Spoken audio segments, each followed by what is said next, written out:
What's up, Tailgaters? A year in the booth with Tailgate Nate today. The road to predict all 136 FBS level college football teams this summer is now going to take us into Statesboro, Georgia. We are back in the Fun Belt where the Georgia Southern Eagles are finally going to look to break through into that elusive Sun Belt championship game this season. My name is Nate Pope, otherwise known as Tailgate Nate. Thank you all so much for clicking on this video and, most importantly, for helping to support the channel. If you would like to support the channel even further, there are plenty of ways that you can do that. Again, clicking this video is one, but the biggest way that you can help support the channel otherwise, go down below, hit that subscribe button, and you might as well turn on notifications while you're at it. Turning on notifications will ensure that you don't miss an upload during prediction season, especially if it's not, or I should say, especially not the video on your favorite team. You definitely don't want to miss that. Now, do you?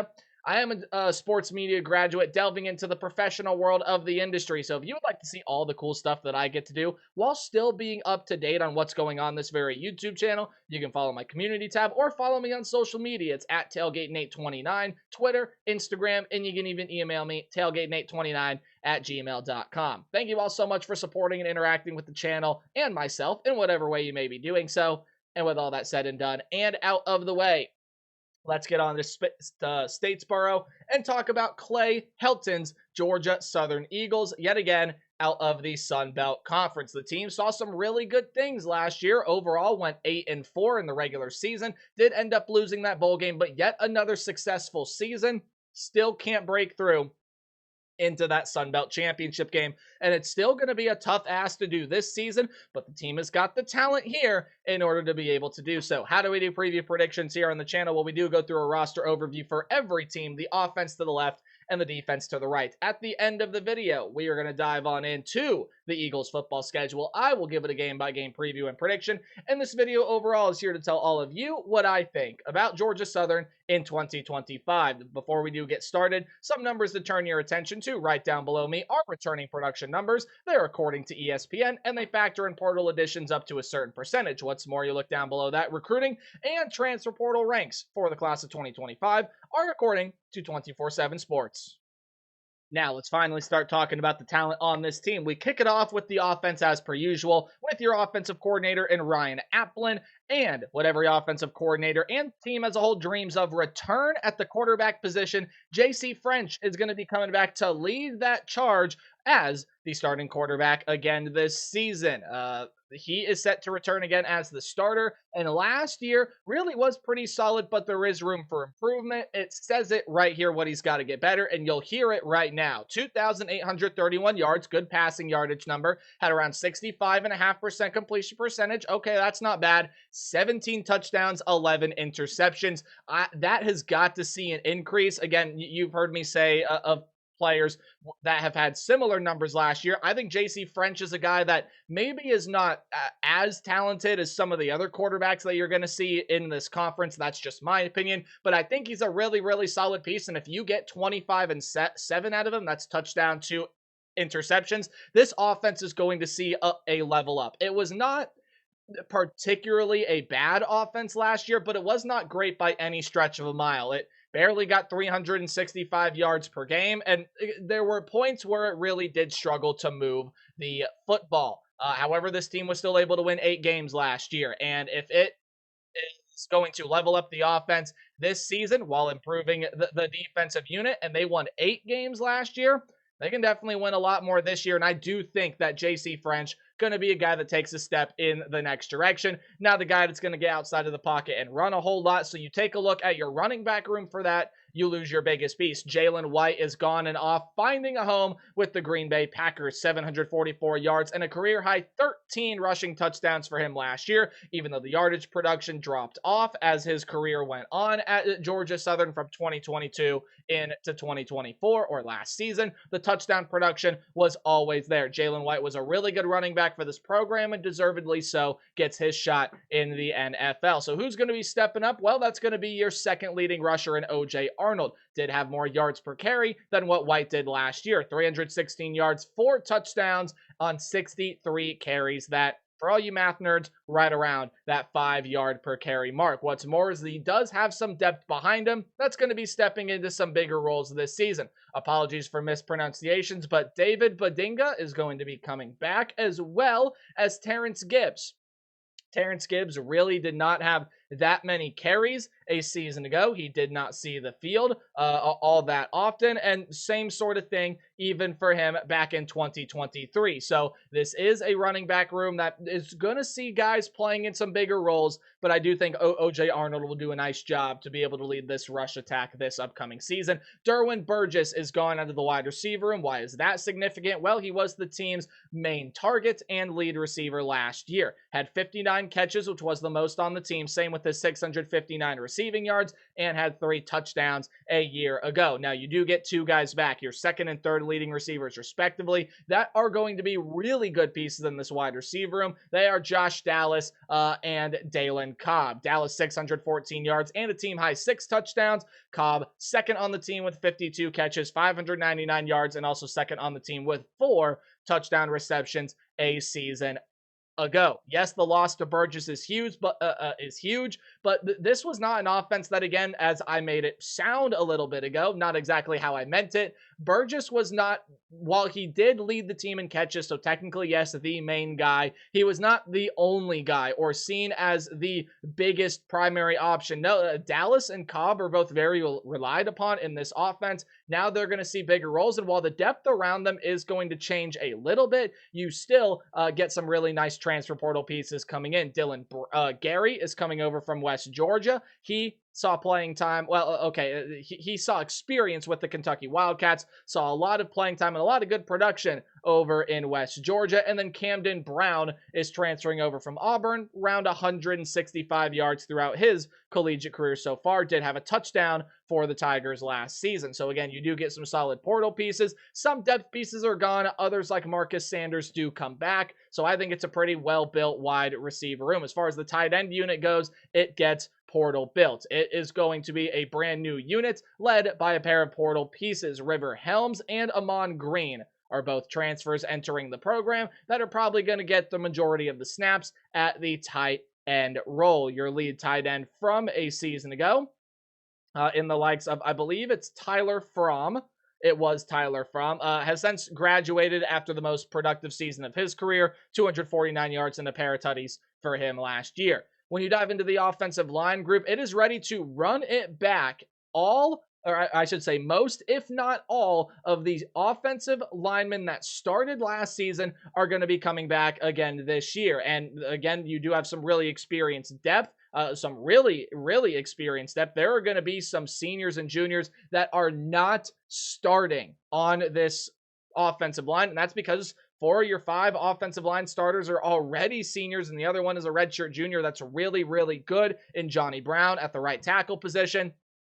I think this is an offensive line that, if they can show some improvement from allowing 29 sacks last year and having some inconsistency issues in run blocking, it can prove, because of its experience and the way that it's built, to be one of the better offensive lines in the Sun Belt Conference. Again, there is some to improve upon, quite a bit, but if they can improve upon it, they can prove to be one of the conference's better units. You dive on into the defensive side of things. Brandon Bailey is your defensive coordinator. And again, this offense right around 365 yards per game. The defense gave up well over 400 yards per game and can see a ton of improvement, especially up front. This was a team that had a lot of run defense problems.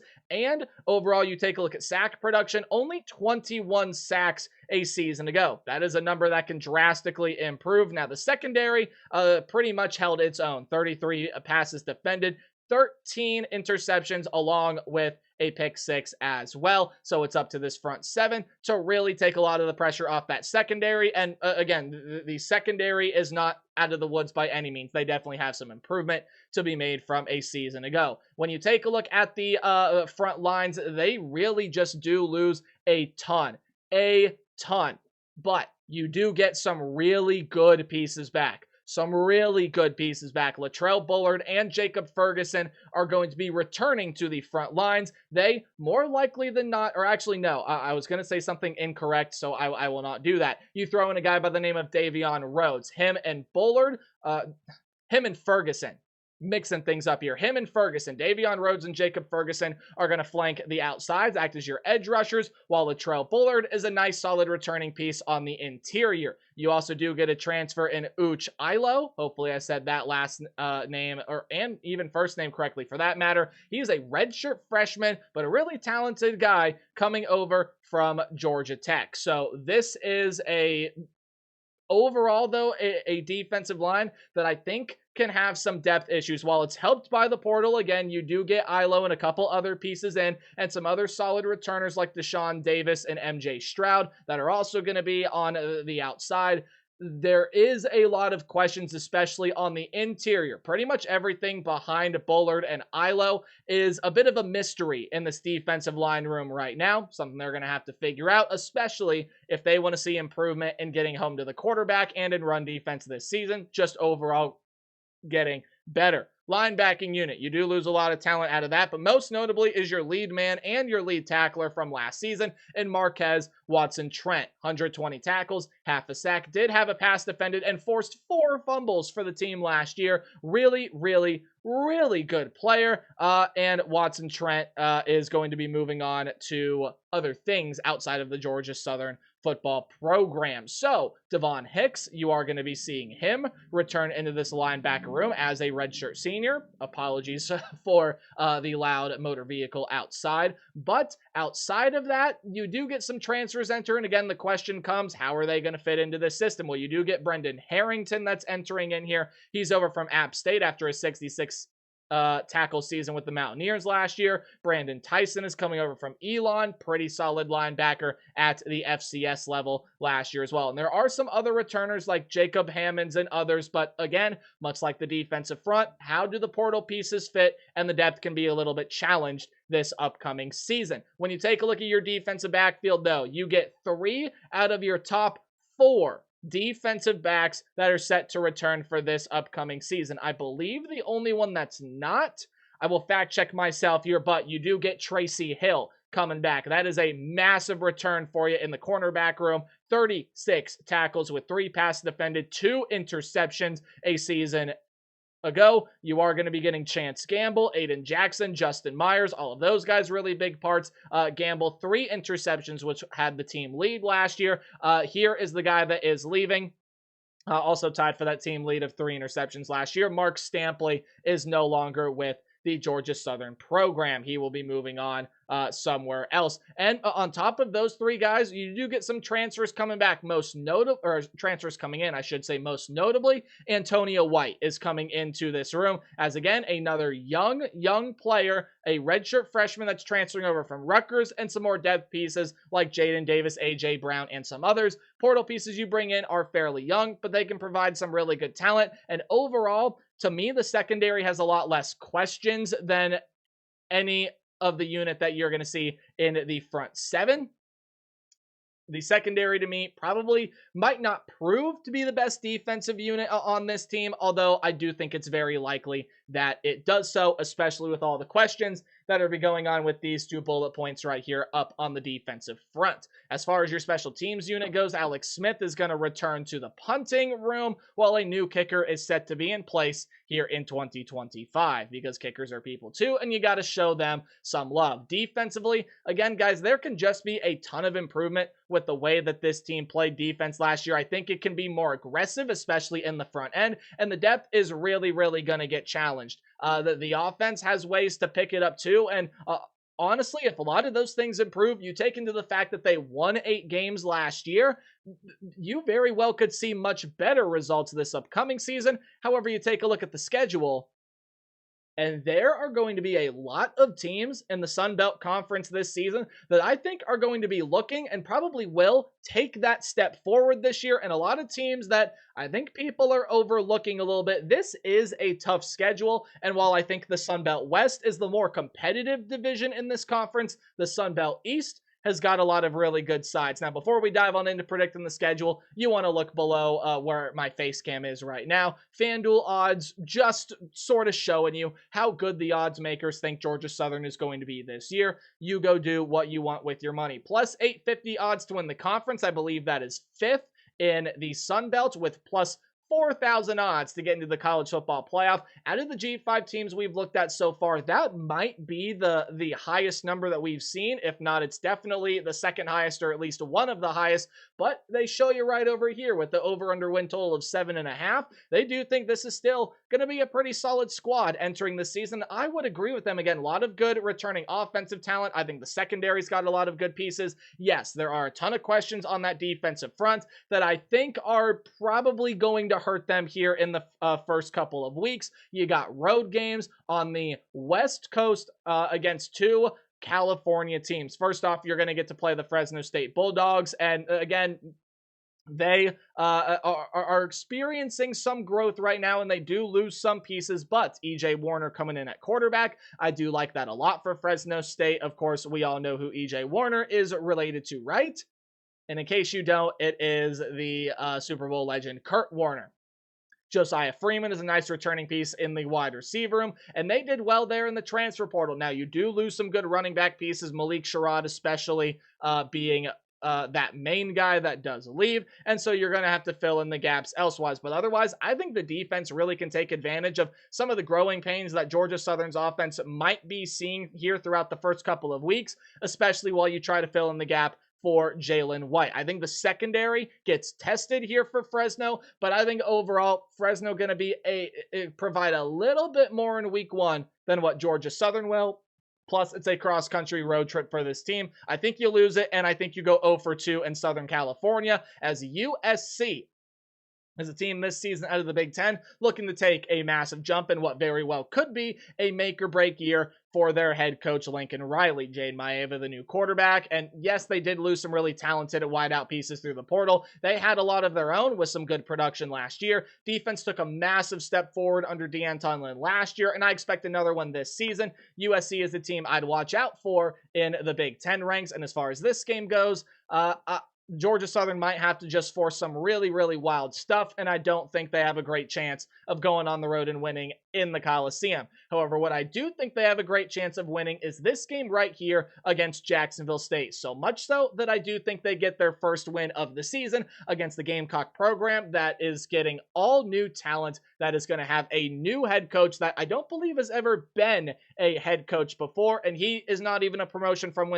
within the system. He is coming from outside of that program to be their head coach, on top of, I think, 28% returning production is that number, and really not too many portal pieces to try to help right away. Yes, there are quite a bit of them, but there aren't as many as you might expect from a team that lost as much as Jacksonville State did. I think the foundation of that program is really strong, and I still think they're going to see some really good success this year. It will not be easy to adjust, though, especially early on in the season with a lot of change going on in Jacksonville, Alabama. So that's a win for the Eagles, and they should be able to get that easy win against Maine as well. Then your problems start to surface again, and immediately in Sun Belt competition.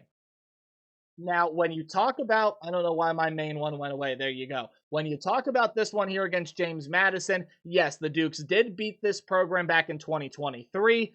They're in Harrisonburg, Virginia. However, historically, this is the Georgia Southern team that has done really, really well against James Madison. And even when the Dukes had that amazing season in 2022, Georgia Southern was the one that was able to put a little bit of a dimmer on it. However, I do think this is the James Madison program moving in an excellent direction under Bob Chesney. I really, really like the way that this team is coming together. And overall, when I take a look at the James Madison roster, I really believe that this is one of, if not the team, the best team, I should say, that can compete with Boise State to be that Group of 5 representative in the college football playoff. They are returning their starting quarterback, Alonzo Barnett, but they just figured, why not? Let's add through the portal. Camden Coleman is in. Matthew Sluka is in. Wide receiver room entirely rebuilt through the portal, but hey, a lot of good talent and experience comes in through there, so I like what they did through the portal. Defensively, really like that, and they got some nice returning pieces throughout to couple with the portal pieces that'll come in to replace what they lost. James Madison, I think, has just got a lot of very pivotal pieces, and while I think that there is some amount of things that need to go right for the Dukes this year, I think this is still going to be one of, if not the most talented team in the Sun Belt Conference this year. And I think Bob Chesney is a fantastic head coach. I think James Madison is going to move right in the right direction this year, could push for double-digit wins, and as I said, could be that team to challenge Boise State for that G5 spot. Southern Miss can see moments of, they can see improvement this year as Braylon Braxton enters as that quarterback, but it won't be enough to beat this Georgia Southern program. Same thing with Georgia State. Yeah, I mean, maybe there's some improvement this year. They are not as talented as their in-state counterparts. If you call it a rivalry, I don't know if they do. Go ahead and do so. It will not be a challenge for this Eagles team. However, these next two games, I think, will be Arkansas State and App State, both on the road. Now, you do get a bye week in between the two, which is really, really helpful for this program. But when you take a look at this Arkansas State game, I would be very, very concerned, especially at being able to defend Jalen Rayner and Jaquez Cross. If this is the defense that is still going to struggle up front, and they just don't appear to be that deep this year, and this is just overall not a team that is going to be able to defend the run very well or consistently enough. Arkansas State's going to exploit that, and for as good as Georgia Southern secondary has the potential to be this year, Arkansas State can expose that with this group of wide receivers. They got Corey Rucker and Hunter Summers and some really good portal pieces. However, in this game, I do think the Arkansas State defense lets itself down a little bit. Some really good steps forward in the right direction last year. I still do not think that it will be enough for J.C. French, O.J. Arnold, and especially this wide receiver room that Georgia Southern does have, on top of the offensive line being really, really experienced. I don't know how much pressure you're going to be able to provide to J.C. French and try to break through and slow down this run game in the backfield. I think this could be a toe-to-toe offensive fight where these two offenses just throw haymakers back and forth and back and forth. And even though it is a road game, I think Georgia Southern has the last laugh. Maybe they get the ball last or something of sorts. I think the Eagles win that game, but I think they split the road trip however you may look at it. App State, which is going to be weird to say, may very well prove to be the less talented team than Arkansas State this year, which is not usually how the cookie crumbles over there in Boone, North Carolina. But you do lose Joey Aguilar. You lose some other solid pieces surrounding. Kanye Roberts is back, however. Wide receiver, I'm going to be a little bit revamped. But defensively, I think is where you make your money here in this game, especially up front. Be able to take it to this Georgia Southern defensive line. The transfers you brought in, I think, are going to be solid. And while there are some questions in the back end secondary, especially in how deep it's going to be, on the road against App State is just never an easy thing. And again, any way you slice it, I do think Georgia Southern splits these two games on the road. I just got him beating Arkansas State and losing to App State. You could flip it, and it wouldn't matter too much to me. At home against Coastal Carolina, I think you're going to win that one. I think Coastal Carolina's got a lot of pieces to put themselves in a good competitive spot in the Sun Belt this year, but I do not think that Coastal Carolina is a team that is going to be able to beat Georgia Southern, just plain and simple as that, especially after losing Ethan Vasco at the quarterback position. Now, I mentioned there were some teams in the Sun Belt that people are overlooking. Arkansas State very well can be one of them, but I think these two teams down here are especially true. Old Dominion, I think, is going to be much better than a lot of people are going to give them credit for this year. I know there are a lot of people that are like, oh, they might win 4 games, 5 games. I think that's a solid bowl team, and they could do more than that. And FanDuel likes them. I think they're the 6th betting favorite to win the conference right now. Old Dominion has got some really, really, really good pieces that I honestly quite like a lot. And they did take a nice step forward last year. Now, albeit there are some pieces that you're going to have to replace short, and I do think it is a downfall when you play a team like Georgia Southern that does have a lot of consistency this season. However, I would watch out for the Monarchs this year. They can be really sneaky out of the Sun Belt, and Marshall can be as well. However, Marshall's downfall is the same thing that's going to plague Jacksonville State, or at least could this season. While the foundation at Marshall is strong, you now need a new system with entirely new players. You lose everybody from last season, and even though this is a road game, I think Marshall by the end of the year can see a lot of really nice things and have a lot of good pieces in place. I don't think they beat Georgia Southern, and again this season, regular year rounds out to 8-4. I think this is the Georgia Southern fan base that wants a little bit more now want some improvement from that 8-4 realm, and especially they want to get into that Sun Belt championship game. Again, I think there are a lot of teams on the schedule you got to watch out for in the non-conference schedule. Jacksonville State can still be really good. The non-con schedule could not be so nice here to this team. However, I think overall you got a great squad here with Georgia Southern. You have a schedule that, again, you can beat App State. I even think you can beat Fresno State in there as well. So it is manageable in ways. I'd watch out for a lot of teams. Overall, a solid season, but is it enough to break into the Sun Belt Championship game? That is the question. That you're just going to have to find out watching this season. But there's my prediction on the Eagles. Let me know what you guys think in the comment section below. And as always, remember to play hard but tailgate harder. See y'all in the next video. Goodbye.